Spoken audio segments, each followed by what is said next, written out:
Hello everybody, welcome to the stream. 1 second, hold on 1 second.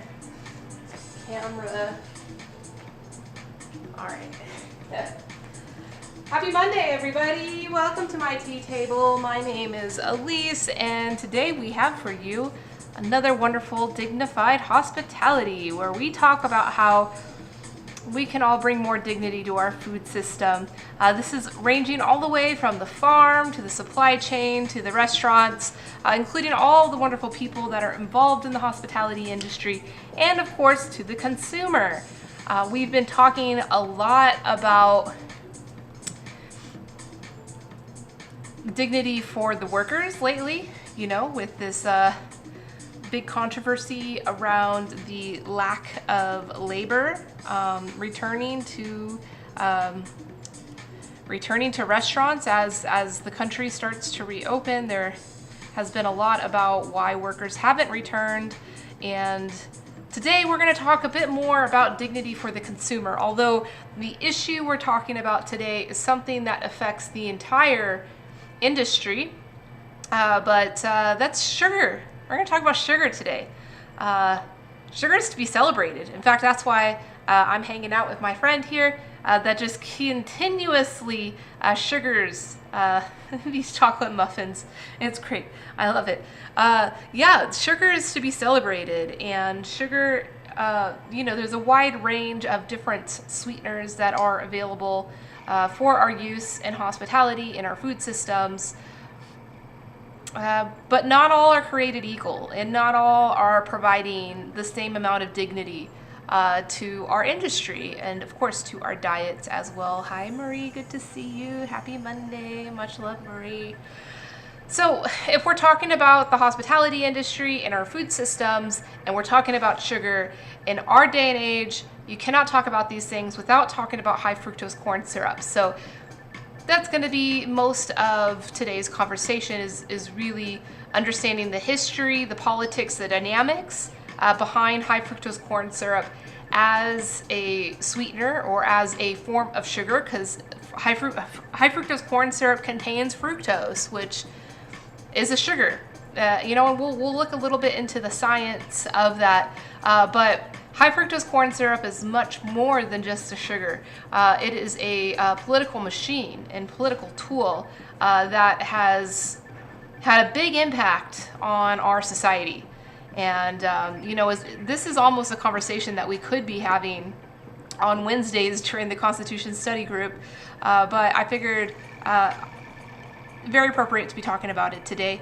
The reason why I was particularly interested in talking about this subject today is because a friend shared an article with me that it wasn't a scientific article, so what I found for us to look at today is a scientific article, but was just commenting on the correlation between products that contain high fructose corn syrup with products that have been found to be high in mercury, which is a very well-known toxin.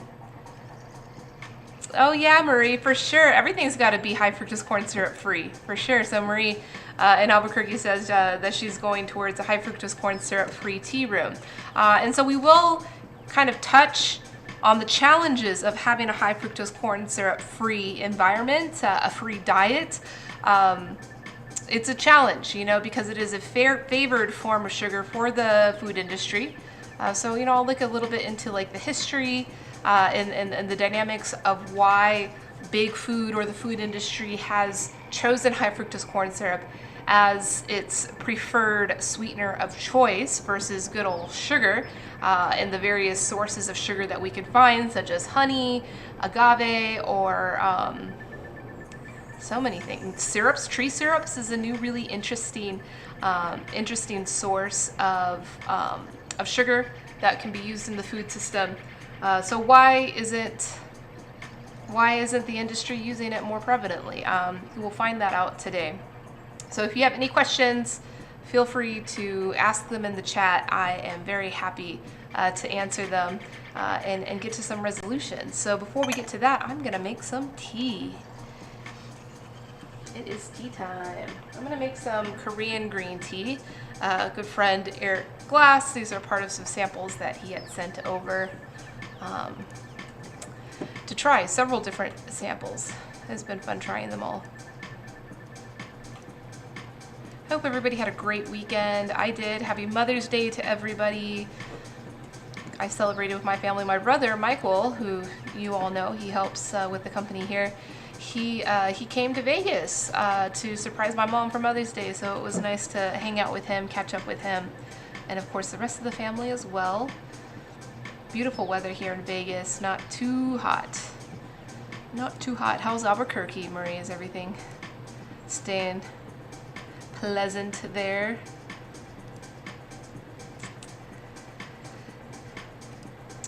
So, you know, when it comes to high fructose corn syrup, I used to give up hope. You know, instead of like constantly being thinking of myself as a hypocrite or unhealthy for consuming high fructose corn syrup and other processed food, in the beginning of 2020, I made a very hard decision, no more high fructose corn syrup. And it's actually ended up being a really great decision because it's one ingredient that I can focus on when I look at nutrition labels that can rule out a lot of other products, other additives or chemical ingredients that probably aren't good, you know. And if those types of ingredients are being used, there are probably other elements of that product, such as its supply chain, such as its cultivation techniques, its treatment of labor, that are probably not in alignment with your values either, you know. So I find high fructose corn syrup to be a really good. Oh, Heather, great. Glad you're enjoying the hojicha. It's such a nice, lovely tea.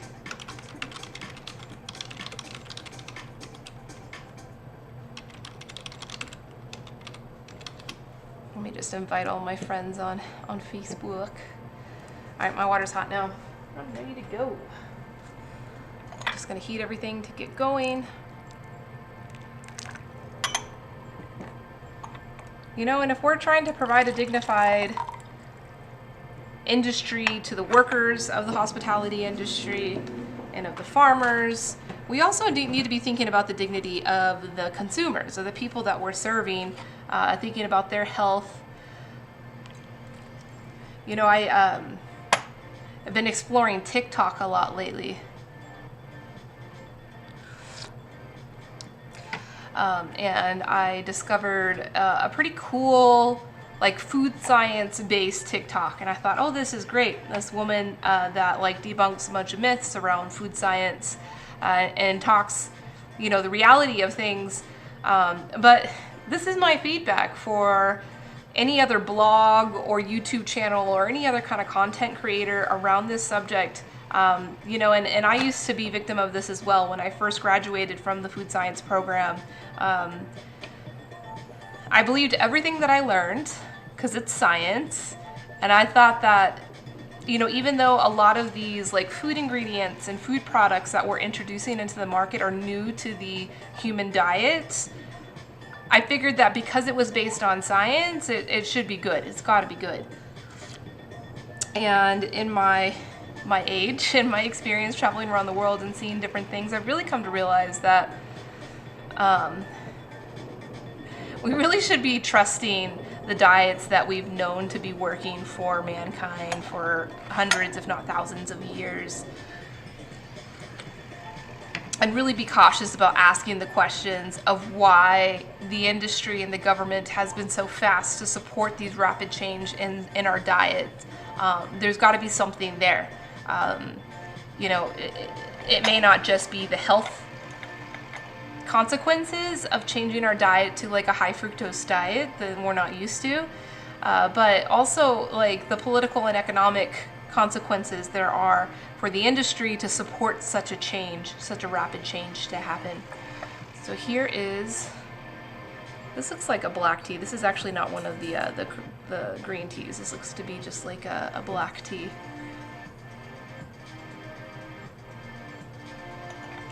Marie, I want to show you this new teaware I got.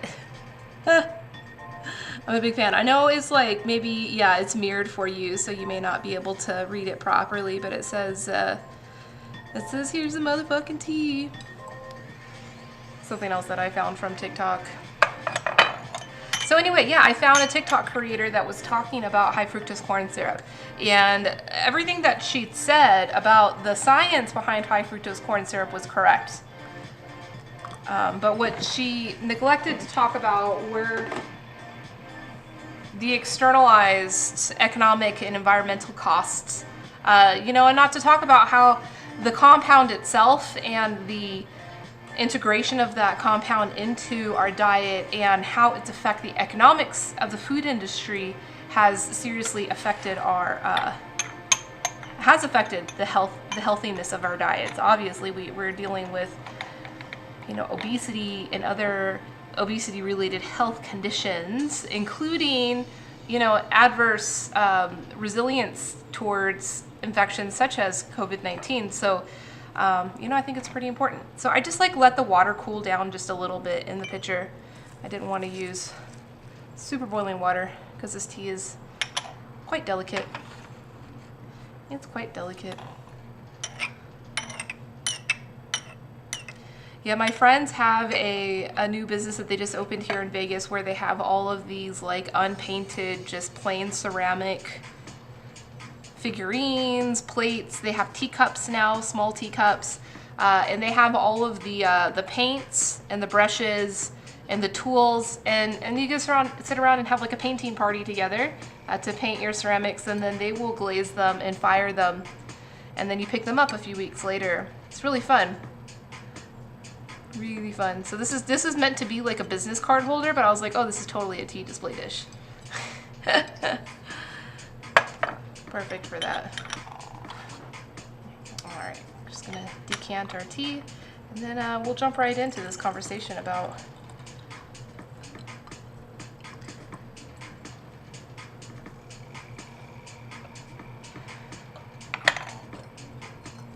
Okay, so I know I titled this video sugar. This is about sugar, and of course we're talking about sugar, but we're mostly going to be talking about high fructose corn syrup and the political tool that it's become.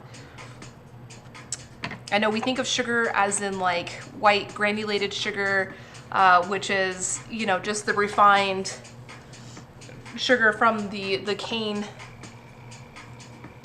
plant, extracted from the cane juice. But the compounds that we know as sugar and white granulated sugar can be found in lots of different places, and fructose, which is the component of high fructose corn syrup, is a kind of sugar. So when we talk about sugar, high fructose corn syrup, they are synonymous with each other, and that's what the food scientist on TikTok was trying to say, is that high fructose corn syrup is not toxic. It's not this chemical fake ingredient. It's simply a sugar. Yes, it is simply a sugar, but it's much more than that. So I think the first thing that I'm going to start us off with is just the Wikipedia entry for high fructose corn syrup. I don't want to really talk about the sugar too much. Sugar as what we know as whatchamacallit, white granulated sugar that comes from cane sugar.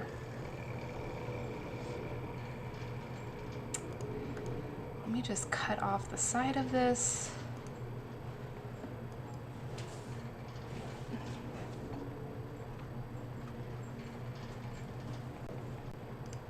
Okay, that's better. Feels much better now. Maybe I'll just put us down here. Cool.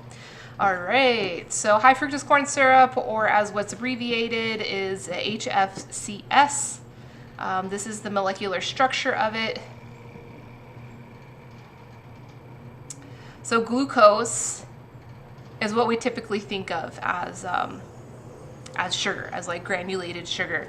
If you can see in these structures here, they are almost exactly identical to each other. It's just this last bond here is different. Because the rest of the molecule is so similar to each other, the reaction of these things in our body, the sensation that we get, the sweetness from it is very similar. This tea is good. So high fructose corn syrup, also known as glucose-fructose, isoglucose, and glucose-fructose syrup, is a sweetener made from cornstarch. As in the production of conventional corn syrup, the starch is broken down into glucose by enzymes. To make high fructose corn syrup, the corn syrup is further processed by D-xylose isomerase to convert some of the glucose into fructose. And there's a reason why. We'll look into why they want more fructose to come out of this. It was first marketed in the early 1970s by the Clinton Corn Processing Company together with the Japanese Agency of Industrial Science and Technology, where the enzyme was discovered in 1965. So again, this is a very new ingredient for us to be working with, and for the most part, it is the most prevalent sweetener used in the food industry now. It gained adoption very, very quickly, even though cane sugar has been available to us for, and other alternative sweeteners as well, such as honey and tree syrups. As sweetener, high fructose corn syrup is also compared to granulated sugar, but manufacturing advantages of high fructose corn syrup over sugar include that it is easier to handle and cheaper. All right, and the cheaper is an important piece to it. Not only is it cheaper, but it also helps in some other areas as well, as far as the business and the margins and the business model. HFCS 42 and HFCS 55 refer to dry weight fructose compositions of 42% and 55% respectively, the rest being glucose.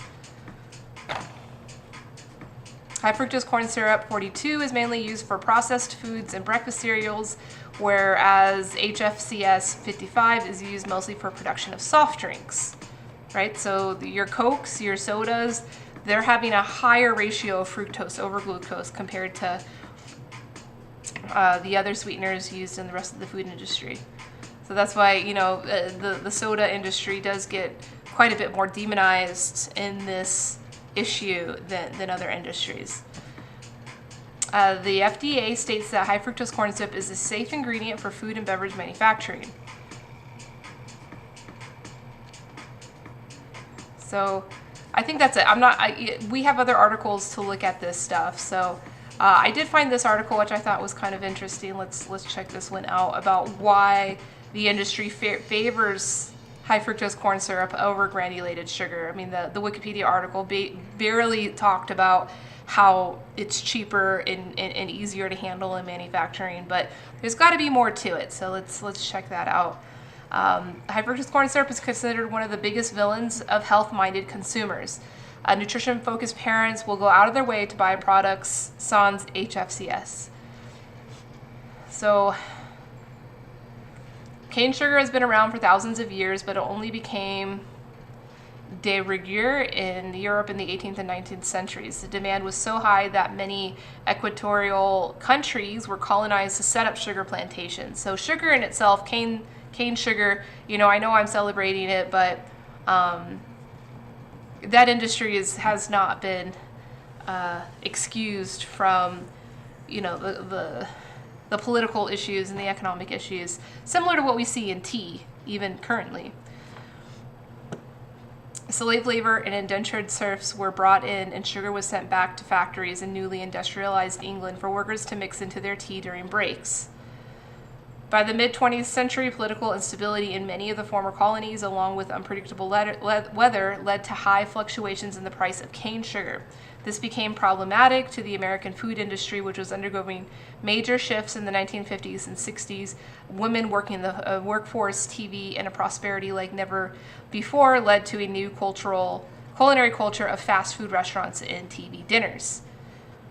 Carbonated soft drinks were so cheap that they transformed from a rare treat to a routine hydration choice. Right, so, you know, it's not only the ingredient itself, but it's like the whole cultural shift around our eating habits that, you know, have led way to, you know, the health problems and the other issues, you know, including the political and environmental issues around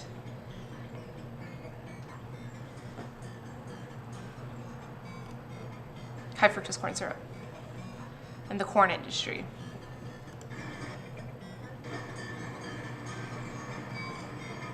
High fructose.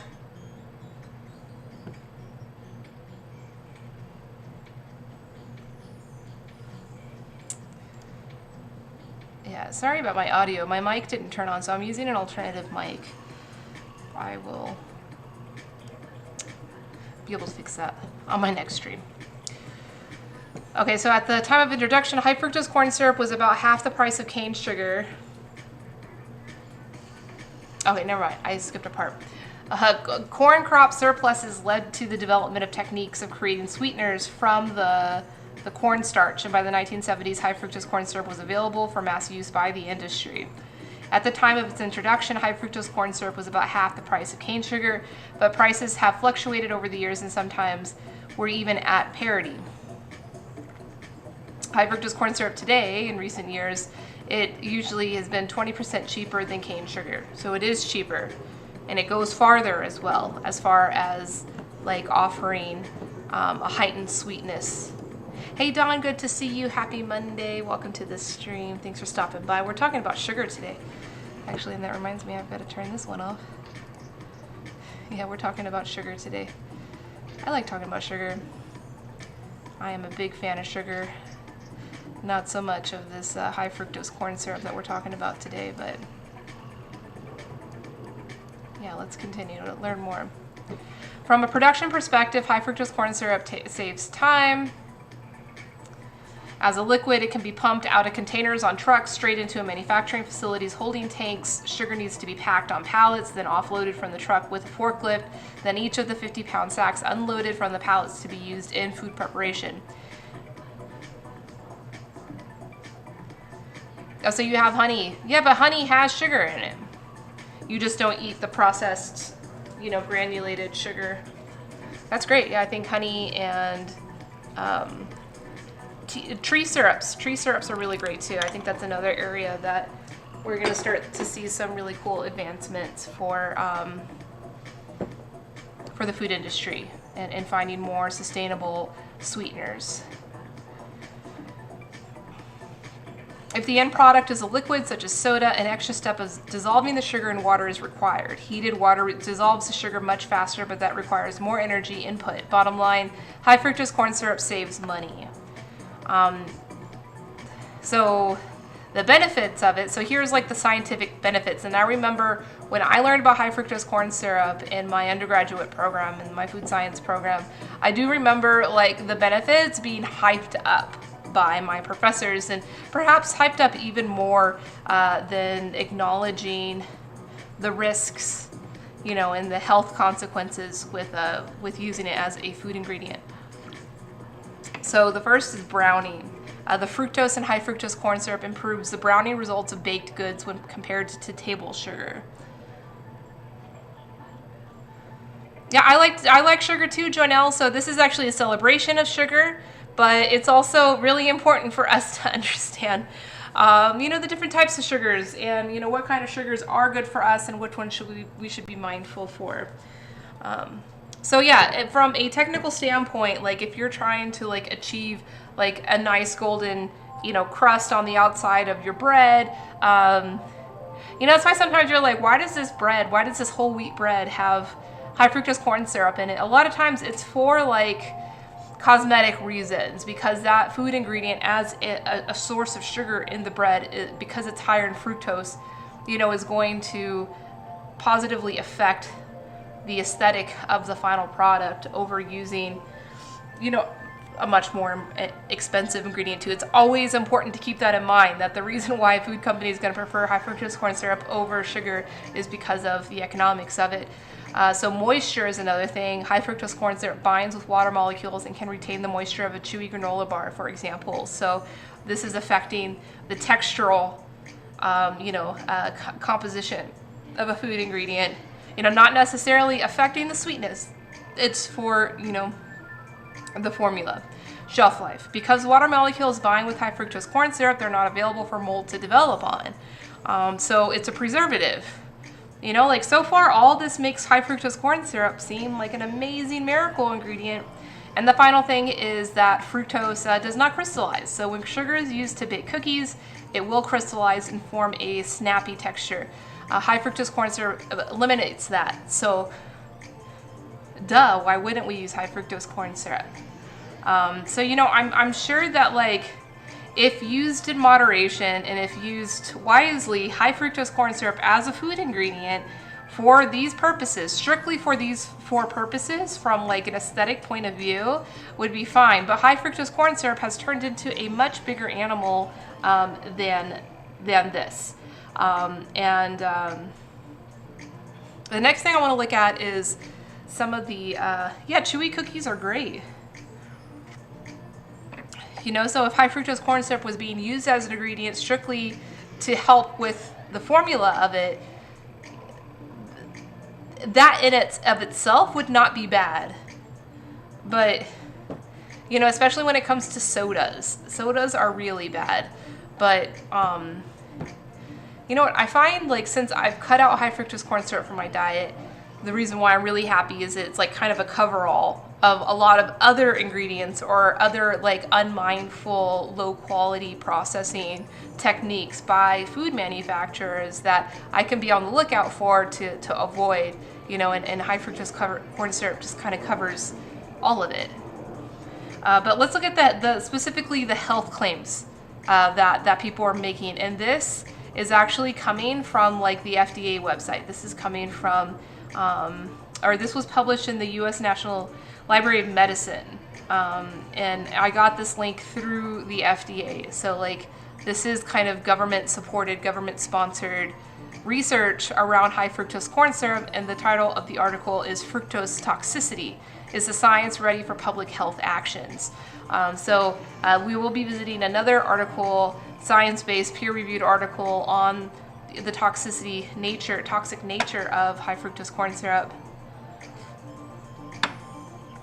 But let's see what the FDA is concerned about. I don't think that this is a final report. This is just kind of like a review of the science that's currently out there. The assumption that fructose may be toxic and involved in the pathogenesis of non-communicable diseases such as obesity, diabetes, dyslipidemia, and even cancer has resulted in the call for public health action, such as introducing taxes on sweetened beverages. This review evaluates the scientific basis of such action. Although some studies hint towards some potential adverse effects of excessive fructose consumptions, especially when combined with excess energy intake, the results from clinical trials do not support a significant detrimental effect of fructose on metabolic health when consumed as part of a weight-maintaining diet in amounts consistent with the average estimated fructose consumption in Western countries. However, definitive studies are missing, right? So maybe this article is kind of useless for us because they're saying, oh, nothing has been published just yet, because you know, I've noted this before throughout these like lit reviews that I do, that even though something is peer reviewed, even though something, you know, research was conducted in a highly regarded, respectable university, you ultimately have to think about where does the money come from that's funding this research to happen. And in most cases, the money is coming from corporate interests. And the corn industry, you know, which at the end of the day is the food industry in general, you know, really has a lot of power and influence on what kind of research can be done. And then after that, like, not only do they kind of control and manipulate the research that's done, they can control and manipulate what's get published. So I've heard this happening where the donation for the research was actually kind of rejected, or after they read the findings, they had the power to not publish that research because it doesn't support their narrative, right? And that's the reason why corporations fund research, is because they're looking for legitimate backing of the narrative they're trying to give us, so that we trust them and consume their products and think that their products are adding value to us. Public health policies to eliminate or limit fructose in the diet should be considered premature. All right, so we're too premature talking here, but whatever. This is the FDA. This is the government writing this. Instead, efforts should be made to promote a healthy lifestyle that includes physical activity and nutritious foods while avoiding intake of excess calories until solid evidence to support action against fructose is available. Yes, but fructose is responsible for our excess calories being taken because portion control, the size of portions in the food industry, and the example that's really important, and let me see if I can find like a solid article to back this up, is that the example of McDonald's. When they first launched, you know, it was very affordable to go and get a small hamburger, a small fry, and then the drinks were just, you know, 8 ounces. Like that was the amount of soda that you got. How is it now? Like supersize me, and your portions are enormous. And the only thing that has allowed that to happen is the cheapness of high fructose corn syrup. It's all tied to that one ingredient. I know, you know, a supersized Big Mac meal is much more than high fructose corn syrup. You have the beef, you have the potatoes, you have all these other things that are involved in that meal, but the high fructose corn syrup was the main driving factor that allowed for this supersizing to start happening. And for the business, that was a great marketing opportunity because it's like you're trying to compete with everybody else in town. And during that time, the 1960s, 1970s, a lot of value was attached to quantity. You know, that's when our whole consumerism mentality was gaining its most strength. And so, you know, we attached value to this restaurant that was serving us bigger portions for the same amount of money. And high fructose corn syrup was the main driving factor of how that was able to happen. And so what's the consequence of that? We're consuming more. You know, and so this article is absolute bullshit for them not to make that correlation because that is not a shot in the dark. That is like a serious, honest, direct connection of knowing that those things are directly correlated. Public health is almost certainly to benefit more from policies that are aimed at promoting what is known to be good than from policies that are prohibiting what is not yet known to be bad. What? I'm going to read that again. This is our government talking to us. This is like the main organization that's like supporting our health and wellness in the government. They write, public health is almost certainly to benefit more from policies that are aimed at promoting what is known to be good than from policies that are prohibiting what is not yet known to be bad. Okay, so what we do know is portion control is important. Why aren't we regulating that? You know how they regulate it? They regulate it in a way that they make food companies have to structure their nutrition label so that a serving size is like a portion that has like a dietary composition that meets what they consider to be healthy. And so that's why, you know, you buy a small package of something and you think, oh, this is just one sitting, I'll eat this and enjoy it. And you look at the nutrition label and it says that there's 4 servings on this one thing. You know, like a packet of ramen noodles, like instant ramen noodles. I think most of those are like 2.5 servings. And the reason why is because it's such high sodium. You know, if they put the entire package as 1 serving, there'd probably be like 3 times the amount of sodium that we're supposed to be consuming anyway. And so that's how they get away with this. Like that's policy that we should have in place, no questions about it. But I know that high fructose corn syrup and the politics behind it, not the ingredient itself. You know, I was saying before, if used in very specific ways, it can still be a good ingredient for us. But at this point, it's beyond return. Yeah, and so that's the problem. So Marie says it's easy for them to say when you don't live in a food desert, right? And so Marie, that's a really good point that you bring up the concept of food desert because it's really important, and people don't think about that either. So a food desert are locales where in the immediate vicinity, the ratio of calories available to you, they could be coming from, you know, nutritious sources or non-nutritious sources. And so that's how you define a food desert. So food deserts often are lower income communities that predominantly are served through, convenience food. You know, they don't even have a grocery, like let alone a farmer's market or other, you know, place to get nutritious whole ingredients. You know, there are families living in places where they have no choice but to eat processed food because, you know, they don't have a vehicle, they don't have, you know, the lifestyle of moving around and moving themselves physically to a grocery store, to a place. And so the calories that are available to them are not nutritious. Yeah, and in that case, you know, and when you're low income and society is constantly reminding you that you're low income, and so that's actually where, if we're not low income and we want to be like allies towards supporting the marginalized, a really important thing that we can do is help with that chip on their shoulder. That like you're not any less of a human being because you have no money. You know, when we have that mentality, even when we hold that mentality for ourselves, it radiates into the community. You know, when we have that own insecurity in ourselves, like our neighbors know that we value money, we're fixated on money.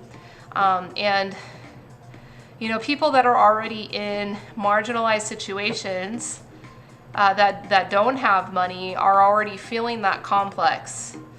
And so then when it comes to their food and there's like a McDonald's that can, you know, for $5, a great value for them, they can get this immense amount of calories, like that seems like value. That seems like empowerment. That, you know, like that gives you a little bit of taste of empowerment when all it's doing is like negatively affecting the health. So, you know, I'm not going to read the rest of this article. I'm really kind of pissed off about this. This is like total propaganda. But this was a cool article I wanted to look at about Mercury. And this is from 2009, so this is an older article. This is not new news. But mercury in high fructose corn syrup from the Institute for Agriculture and Trade Policy. Hey Brian, good to see you. Welcome to the stream. Thanks for saying hi.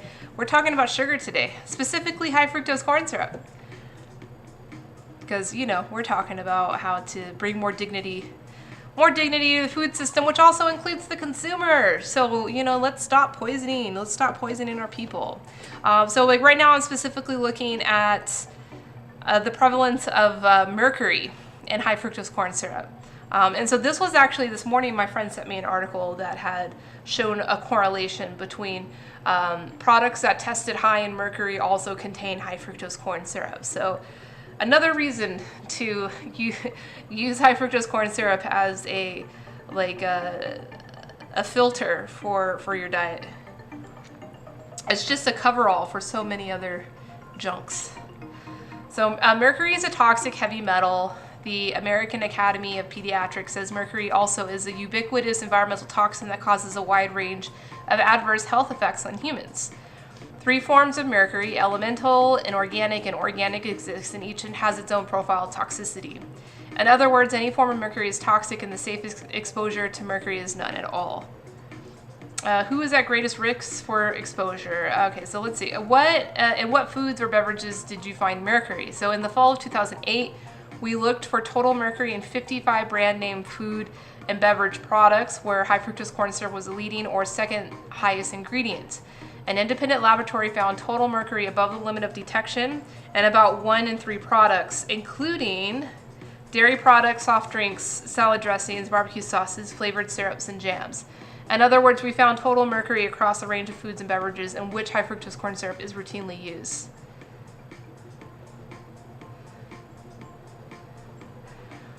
Yeah, you're right, Brian. That's a good point. Yeah, Bitcoin wants to say hi. Hi, baby.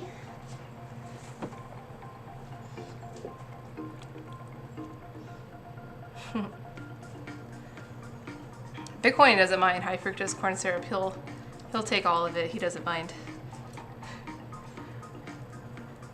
Oh, we got Christmas carols playing now. Why do you think the mercury in the foods you tested came from high fructose corn syrup? So everything points to high fructose corn syrup as a source of the mercury. The separate peer-reviewed article just published by Default and co-authors in Environmental Health confirms mercury contamination of about half, 9 out of 20 of samples of commercial high fructose corn syrup collected in 2005. Yeah, he got a bath yesterday. Bitcoin, tell Marie all about your bath. Did you enjoy it? Was it fun? He did not enjoy his bath.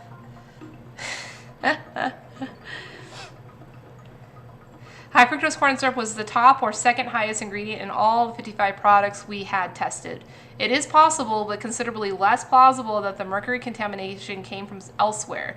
Both our data and common sense point to contaminated high fructose corn syrup as the most plausible source of the mercury.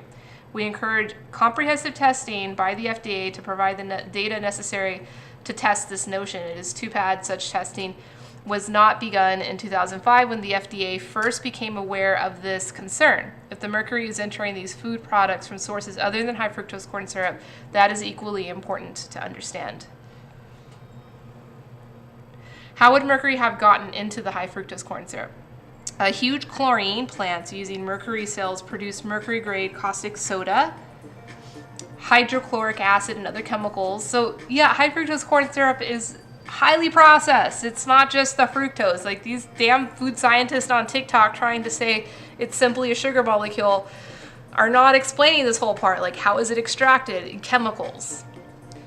They use to produce thousands of other products, including food ingredients such as citric acid, sodium benzoate, and high fructose corn syrup. The mercury in these plants can contaminate their chemical products as well as the broader environment. In high fructose corn syrup production, caustic soda and hydrochloric acid are used to separate cornstarch from the corn kernel, as well as to adjust the pH from the process. The high fructose corn industry, according to Vulcan Chemical Company, former operator of one of these plants, is the primary user of mercury-grade caustic soda and hydrochloric acid. The environmental health commentary provides data substantiating that mercury contaminating commercial high fructose corn syrup is a problem. Yeah. He wants to come in close to say hi to you.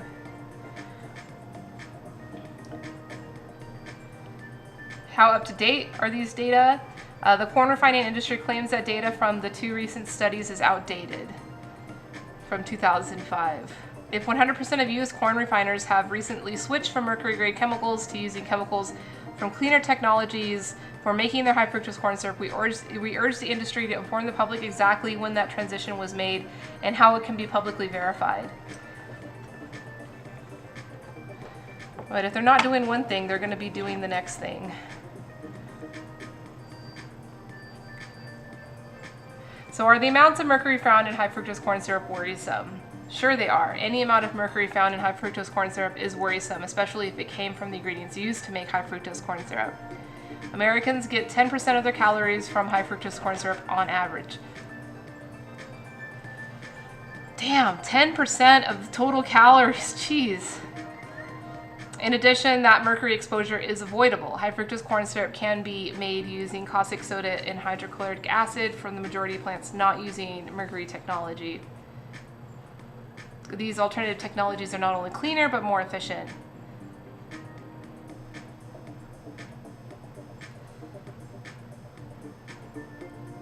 So results from the study, we don't know what types of mercury appeared in either set of tests, but given the amount of high fructose corn syrup Americans consume, we need to better understand the risk because it could be substantial.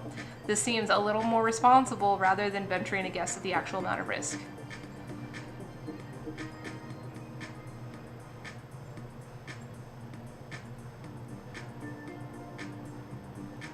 All right, so that's it. I mean, so they give some recommendations for governments. As Congress can act immediately to pass legislation that will phase out mercury cell technology in U.S. chlorine plants. However, this will not address any high fructose corn syrup made from mercury-grade caustic soda manufactured in overseas chlorine plants.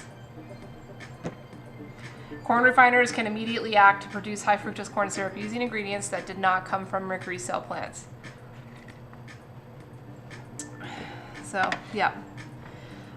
So Janelle is asking, what are the byproducts of high fructose corn syrup and what's done with them? So you're talking about the byproducts from the cornstarch? Yeah, like Mexico or China or Brazil. I mean, I would think that Brazil is probably a large producer. Let me look this up.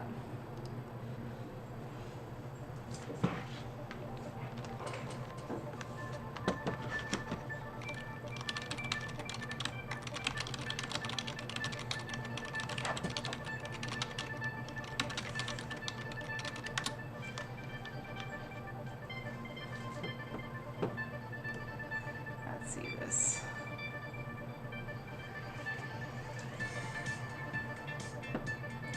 Yeah, so in the processing.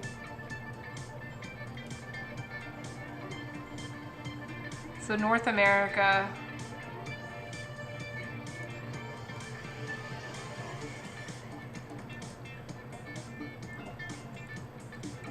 production by country. So yeah, China is actually a pretty large producer, and they say North America here, but that could include Mexico. It very well could include Mexico. But China produces 10%.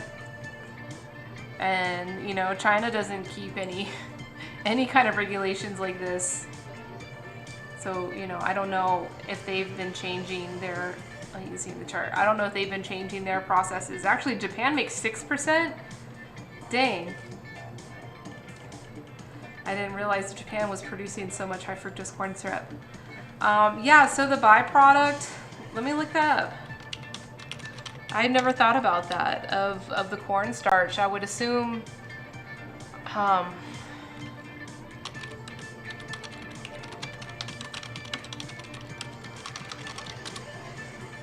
it just becomes like bio waste.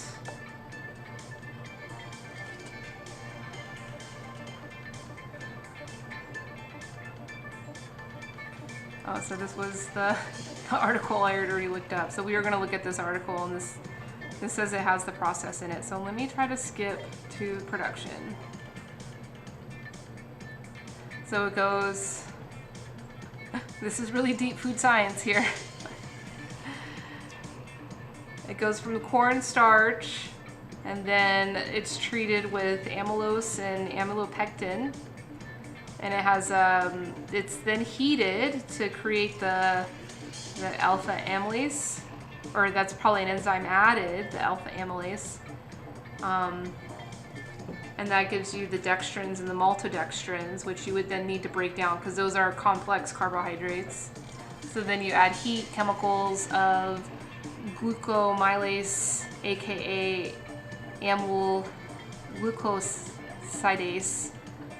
And that will give you the glucose syrup, aka corn syrup, right? So corn syrup is before it's high fructose corn syrup. And then you add the glucose isomerase column immobilized, and that would give you high fructose corn syrup 90. And then they dilute this to give you the actual like marketable product. I wonder why it's diluted. Because you'd think that if this is like cheaper and easier to handle at the 90% fructose, but there must be some reason.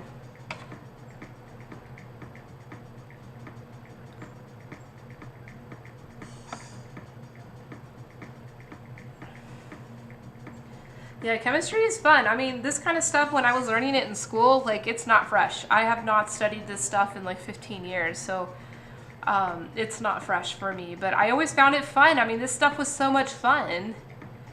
But, you know, when you understand the politics and how this has affected people's lives, like in a very big way, it has affected entire communities, it has affected people's individual lives.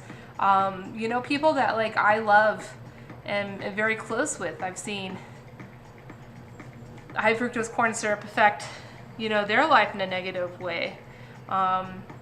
You know, that fascination does fade, you know, and we can find that fascination in other things such as tea. You know, tea is also really fun. We could make chemical processing charts about tea processing like this if we wanted to, you know.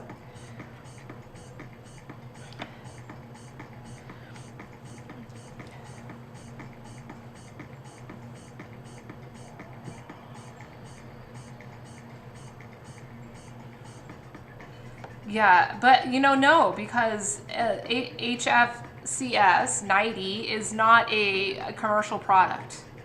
It's just the 45, I think it's the 45 and 55 are the two different dilutions that you can find commercially. So this dilution, this blending happens at the high fructose corn syrup.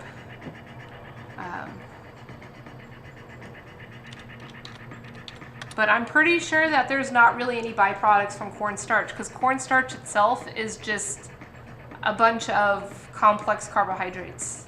And you're going to be breaking down those complex carbohydrates into like the glucose and the fructose molecules, and then converting the glucose molecules into fructose molecules. Yes, T. Hell yeah, T. See, it says starch itself is a chain of glucose molecules joined together. When cornstarch is broken down individual glucose molecules, the end product is corn syrup, which is essentially 100% glucose. So yeah, I don't know the cornstarch, the other like from the corn itself. Yeah, high fructose corn syrup Acme Lab. That's like something from Looney Tunes for sure. But yeah, I'm gonna go back to this article. This is a good article, I think. Oh, and it's not that long, so I'm not gonna read the introduction. I'm just gonna. Oh, see, look, they even address mercury in this article too. Yeah, so in the corn itself, like it's not just starch; it's very starchy. Corn is actually very high in sugar. There are other compounds in it, other hardly nutritional compounds in corn, but I wouldn't doubt if outside of water, which would be removed, so water is always a byproduct that's usually just lost to the air. There's probably not much like byproduct from the corn to cornstarch, and then obviously the cornstarch is pretty much all 100% sugar, glucose, that would then be turned into the high fructose corn syrup. You've been making bean starch lately? Oh, that's good. I've actually heard that like there's like mung bean starch is actually a really healthy part of a diet. Not as sweet, but that's the thing about starches is that they're essentially just sugars. They behave similarly in the body.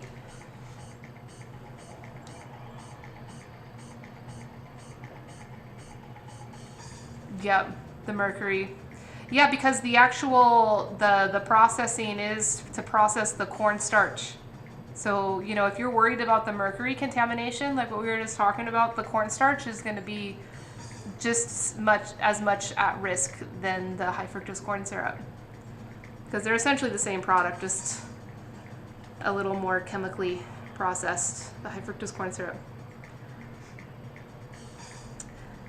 So there are three major concerns about the use of high fructose corn syrup related to public health. The first is its possible role in obesity, cardiovascular disease, and other metabolic syndromes. The second is mercury contamination.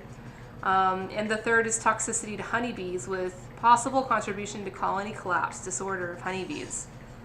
So that's something that I hadn't really dove into before.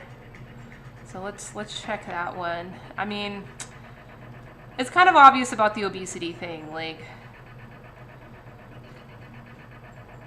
even if we were talking about like sugar, like real sugar, if the politics of sugar had followed similarly to the politics of high fructose corn syrup, we'd probably be in the same pickle with obesity, diabetes, and other cardiovascular diseases. Because I think other communities around the world are dealing with similar epidemics, and they do not have as mature of a high fructose corn syrup industry as we have here in the States. I always comes to mind is India. Right, and India's addiction to sugar and health-related disorders related to sugar comes down to tea. That's where they developed the habit of sugar, playing a part in satiation. Feeling the stomach, like in the middle of a workday, if you don't have, the income or the time to eat 3 round meals a day, you need something to satiate you in the middle of the day to keep going. And so chai has really filled that void. And so sugar and tea go together in India, much more than people think.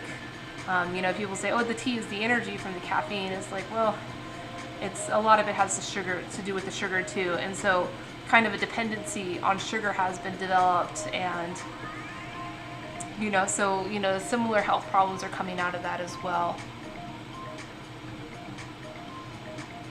Oh, sweet. So the bean starch you've been making is an ingredient for the tea sweets you make? Well, that's great. You know, which is probably healthier. I'm not really going to talk about it today.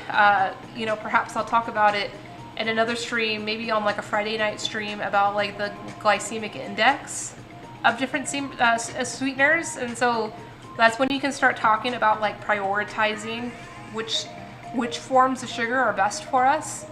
You know, today I really just kind of wanted to make my first step into talking about high fructose corn syrup, because I talk about high fructose corn syrup a lot, almost, you know, in a demonizing way. If I was ever elected into a political office, that would probably be my very first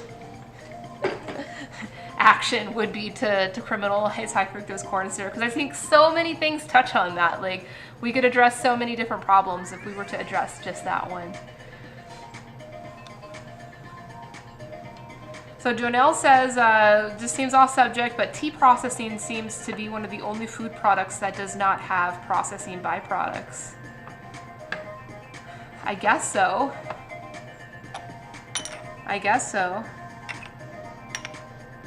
I mean, if the harvesting is done right, you know, for a lot of the tea production areas that are doing more of the commercial grade of production, the plucking standard is not as highly followed, and so there is a lot of kind of wasted product that's like not processable. So there is some byproduct that would have to go towards, you know, some composting or whatever they're doing with their. So I'm just going to quickly, maybe I'll just read the first paragraph of this about metabolic syndromes with high fructose corn syrup. Several studies suggest in the last 10 years present data that suggests a correlation between increased consumption of high fructose corn syrup in the past 3 decades with increased incidence of obesity and cardiovascular diseases in the U.S. Other studies have been published in defense of high fructose corn syrup and emphasizing the absence of strong evidence that high fructose corn syrup and sucrose have differing metabolic effects, and suggesting no causal role for high fructose corn syrup in obesity. I mean, can we at least admit some indirect causal effect? We at least give you that much? Proponents point to the problem of obesity to be due primarily to high caloric intake coupled with inactivity in the general population. Okay, so yes, they are directly related, those two things. Like, our portion control has significantly changed, and the history of portion control is directly correlated. You know, I doubt, let's see if they have it, if there's any source online of like correlation of calorie intake and high fructose corn syrup industry development. Let's see if we get anything.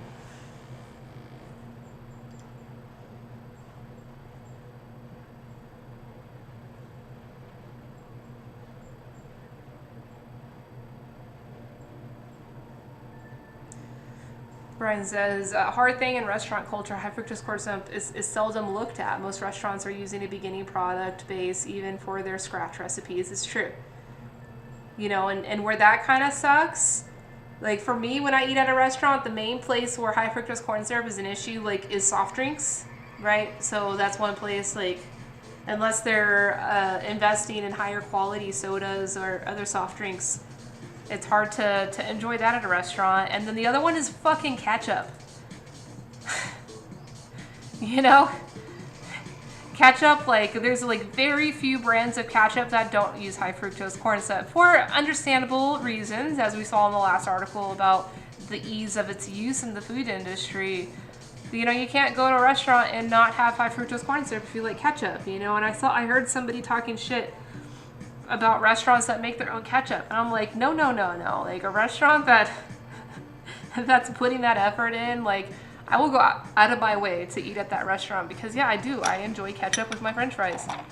But most places, Heinz, Hunt's, whatever white labeled bottle of ketchup, it all has high fructose corn syrup.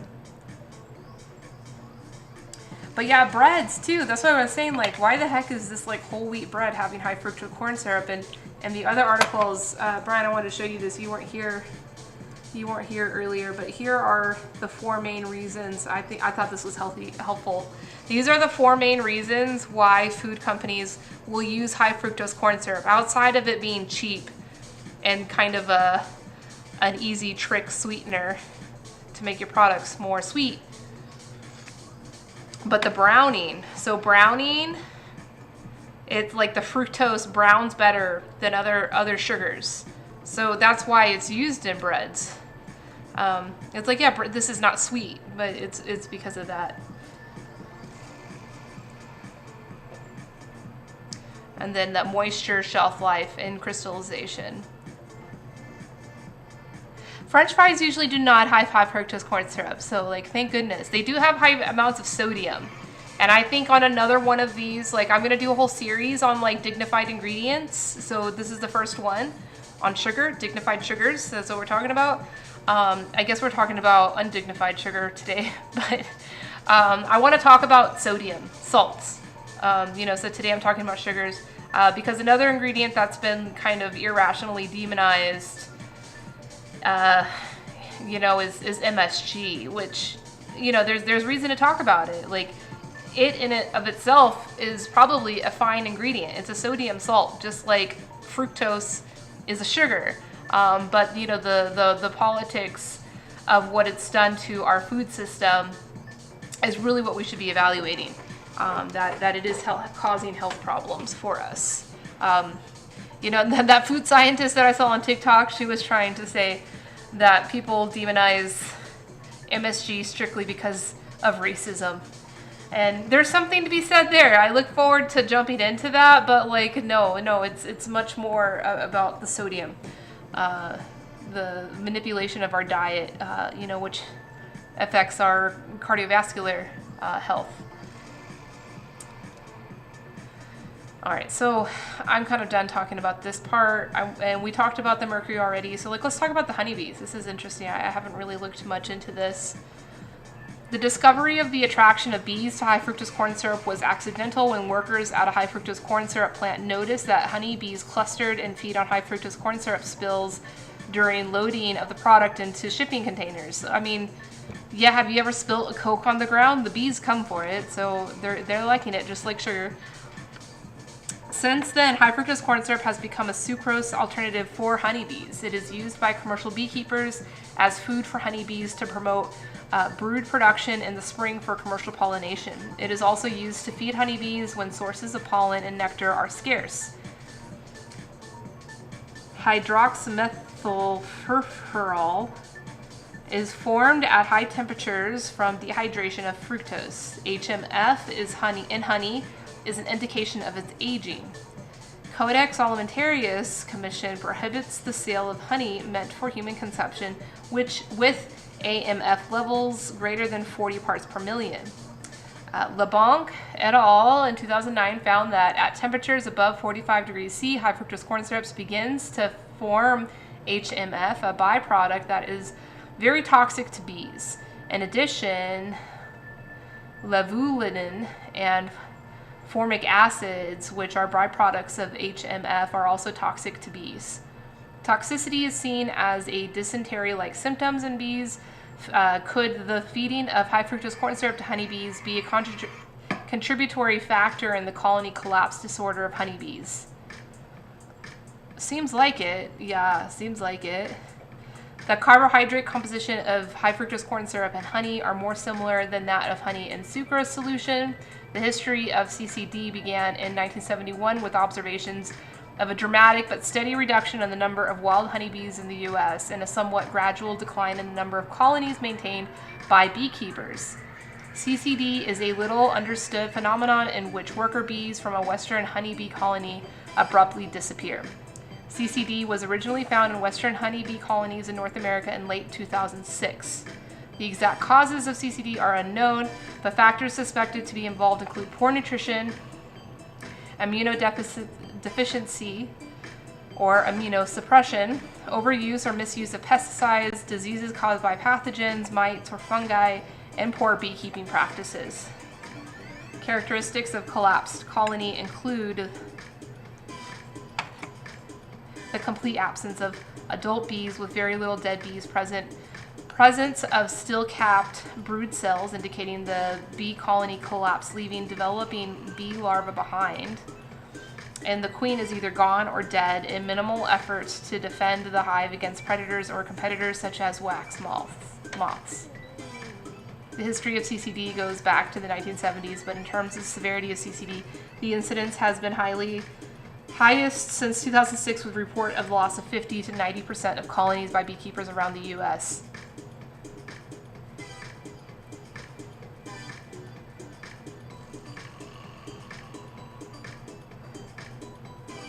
A loss of 50 to 90% of colonies by beekeepers. So yeah, we're having a bee problem, which then causes us to have a biodiversity problem. It causes us to have a fertility problem. You know, the birds and the bees. All right, Brian, I'm gonna catch up. Brian says, flavor enhancer without adding more spices, stabilizers. Yeah, with MSG. There's a lot to be said there. We'll have a whole other discussion on that. And hopefully, Brian, you're there for that one. Because I'm actually a fan of MSG. Just like I'm a fan of sugar. We're celebrating sugar today.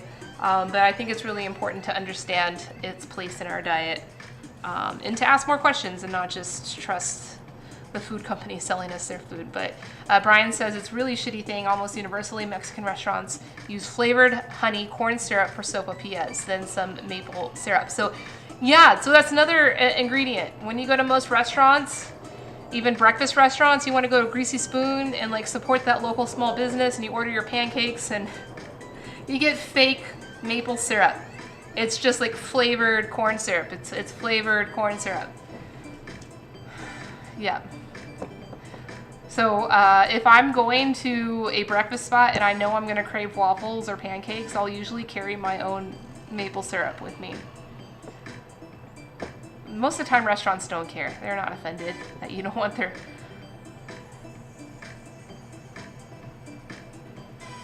So, you know, I don't know if the bee colonies, I've never heard of any kind of regulation or any type of, you know, measures by the government or, you know, the trade associations in trying to protect these issues around. Yeah, so this is it. I think I'm done with talking about high fructose corn syrup. I think we got it. You know, we got it. It fucking sucks. Eat sugar. Don't have shame in your sugar. You know, we can talk about sugar in itself and we can talk about diet. That's a separate conversation. But, you know, like, if you ever hear somebody, especially somebody that's like certified to know what they're talking about, such as a food scientist, and like no one celebrates high fructose corn syrup more than food scientists, because a lot of food scientists have built very strong careers off of the back of high fructose corn syrup. You know, so like, oh cool, you have a friend launching a bee company, that's great. It'd be awesome to maybe interview your friend to talk about, you know, dignified food ingredients. Yeah, there you go, Janelle. See, so we all learned something. High fructose corn syrup is not good for your bees. Just like it's probably not good for our pigs either. And you know what? They're probably feeding it to our big pigs. They're probably feeding it to all of our livestock. You know, and so that's another reason why they say the meat industry is unsustainable. Yes, it is. And this is one of the reasons. And the corn industry, you know, I didn't really get to touch on the ills of the corn industry,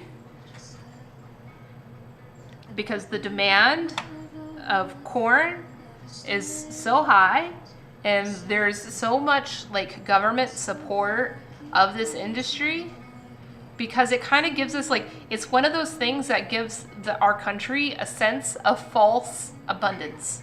And I've talked about this before on stream of false abundance. You know, we get tricked into our mind into thinking that we have abundance, that we're in this heightened state of excellence because we have the ability to consume more.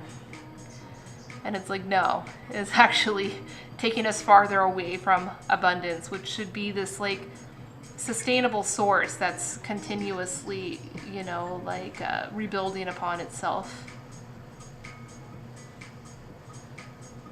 Ooh, some CBD beeswax salves, that'd be great. Definitely want to stay updated on that, Brian.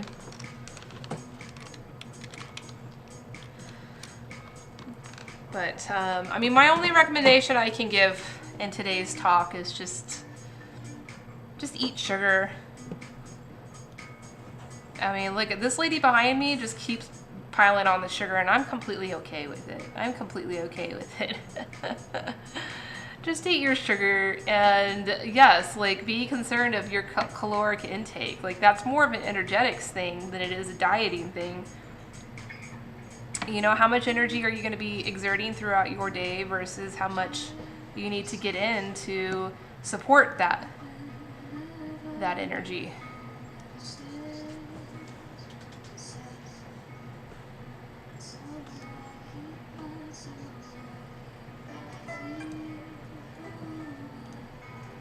Oh, there's one person in the tea house. Oh, there's more people. I should go.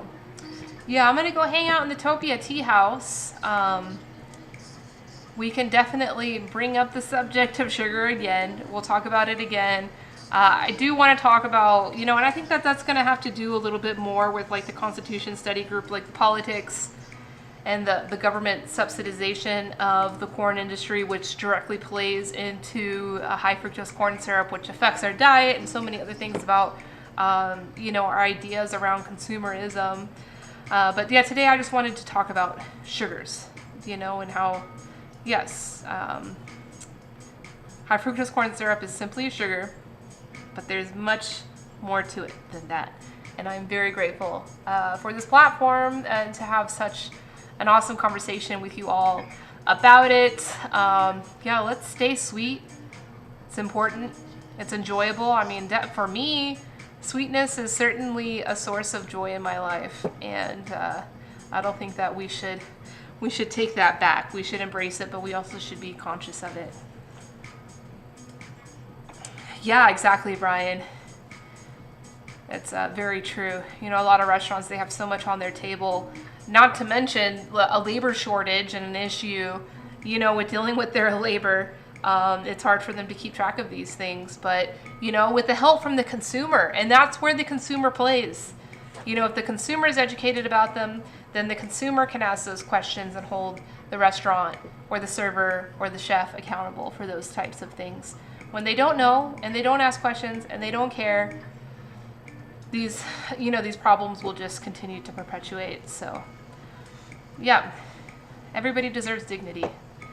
Everyone. Oh, Marie, thank you so much for hanging out today. Oh, so sweet. And that was the motherfucking tea. That was the motherfucking tea.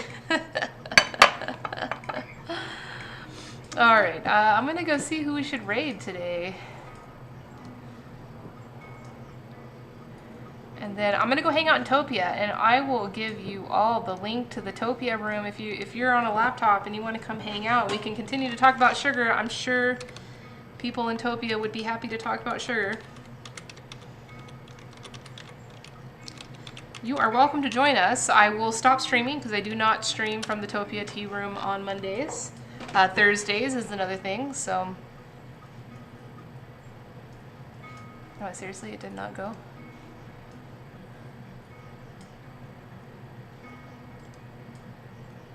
Bye, Jonelle. Thanks for hanging out. I hope you have a wonderful evening.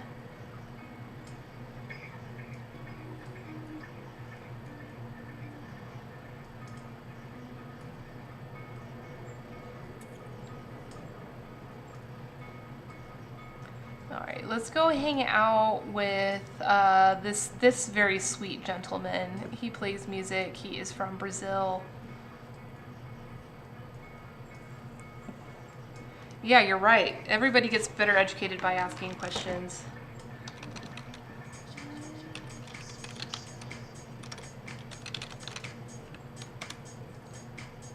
Huh. Yeah, it totally is not giving my comments on here. Oh well, we're on Topia. Come see us in Topia. If you know, you know. If you know, you know. Yeah, and we're gonna go check out our friend Ionse. He plays nice music. Very sweet man. I like hanging out with him. He has a nice singing voice. Give him some tea love. Bye, Instagram. Bye, everybody. Thanks for hanging out. Thanks for listening to me rant, and we'll see you tomorrow.